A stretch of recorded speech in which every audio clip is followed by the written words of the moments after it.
Bonsoir à toutes et bonsoir à tous. Bienvenue dans cette nouvelle émission Carole Sex and Fun.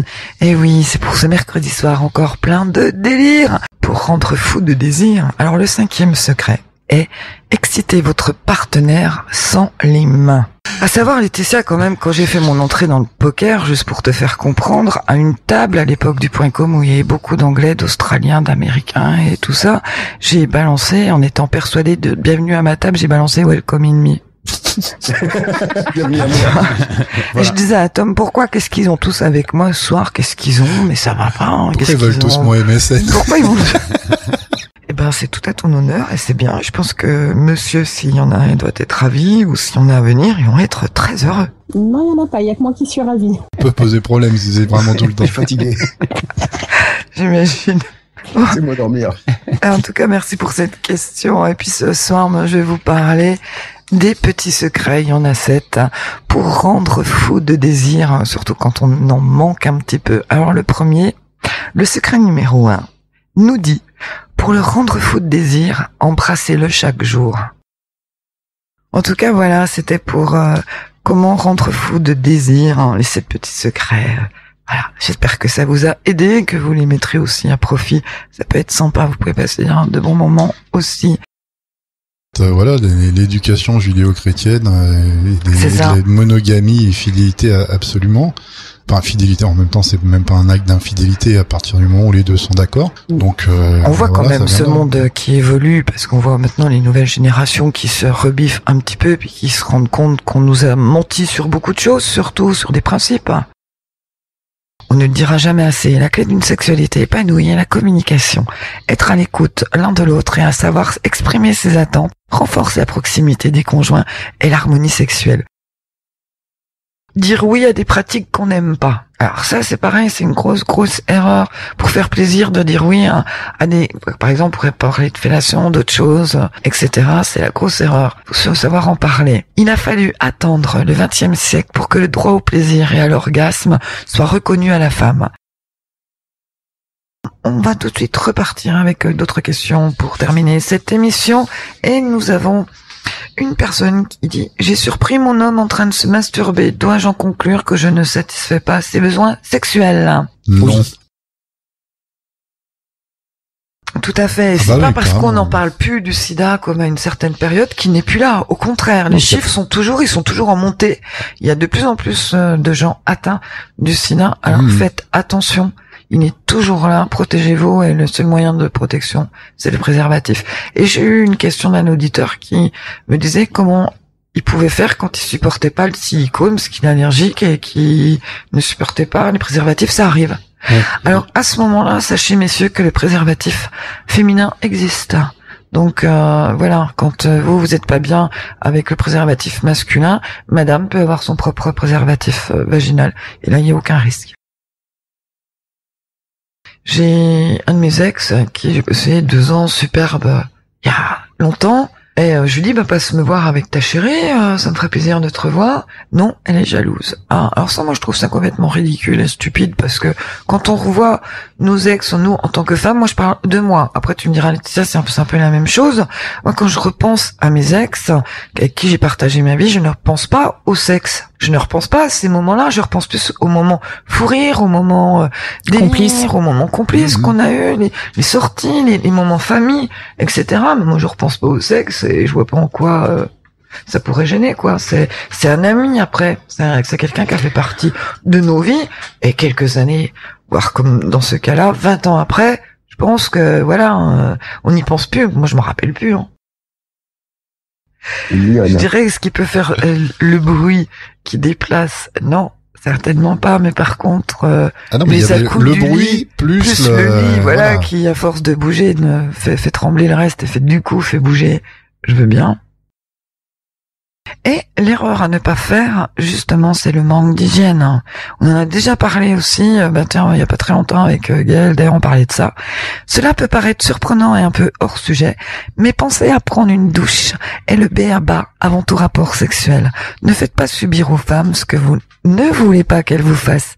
Si vous lui enlevez sa culotte et que d'un coup d'un seul vous êtes projeté sur le quai de Marseille devant un étalage de poissons, c'est pas cool, croyez-moi. Autant vous dire que ça coupe l'envie directe. Donc vraiment, pensez pensez-y. Et pareil, hein, chez nous les femmes, nous sommes sensibles aux odeurs et ça peut empêcher. Donc c'est une erreur à ne pas faire. C'est surtout ne pas penser à son hygiène. Pensez-y beaucoup.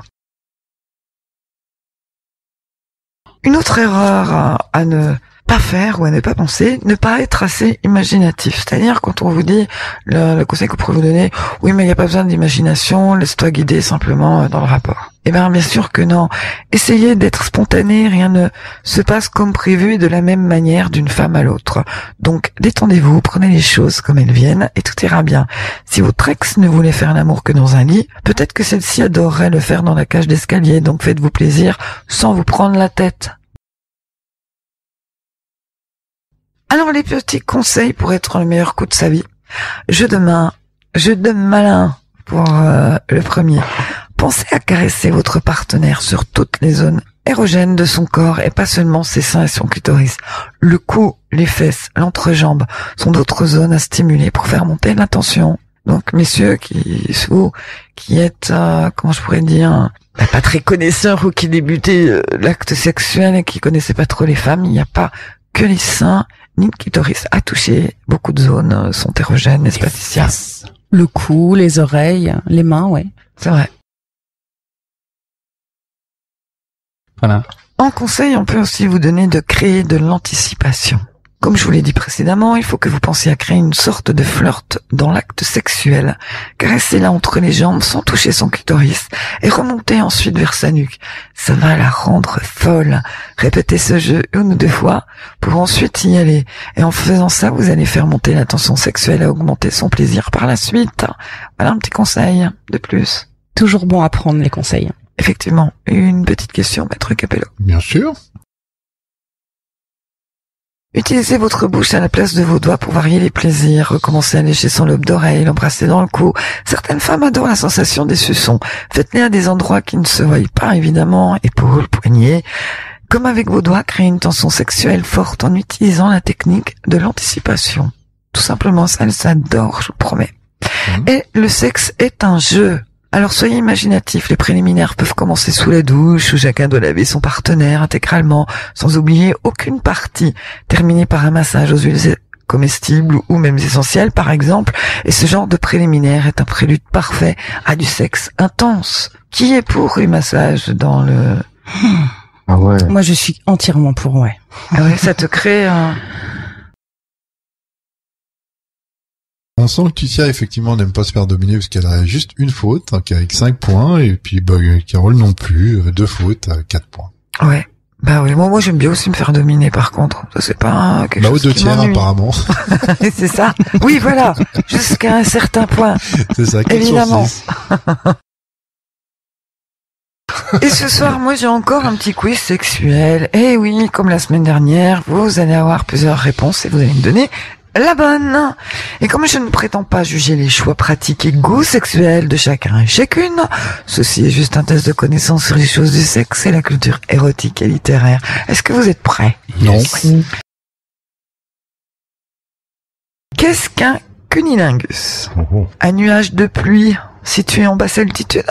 Oui. Oui. Le fait de lécher, mordiller, suçoter, plus si affinité le sexe de sa partenaire? Ah non, ça va.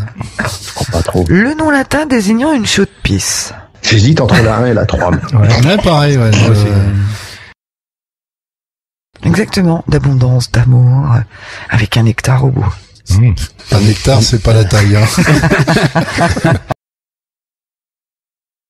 Moi j'ai une petite question, attention, vous êtes tous prêts parce que qu'est-ce que le frotteurisme? Le fait de se frotter contre le postérieur des voyageurs dans le métro? La pratique sexuelle qui consiste à frotter son sexe contre celui de son partenaire? Une habitude de se laver frénétiquement les parties génitales plusieurs fois par jour? Qu'est-ce que le frotteurisme? Je sais que Tom connaît la réponse. Qu'est-ce que l'onanisme? Une position sexuelle originaire de l'ancienne civilisation orientale onanie?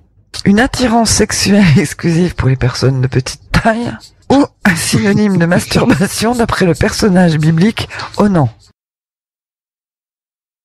En tout cas, merci à toutes et merci à tous d'avoir écouté encore une fois cette émission, d'être avec nous, d'être présents. On vous aime fort, je vous l'assure.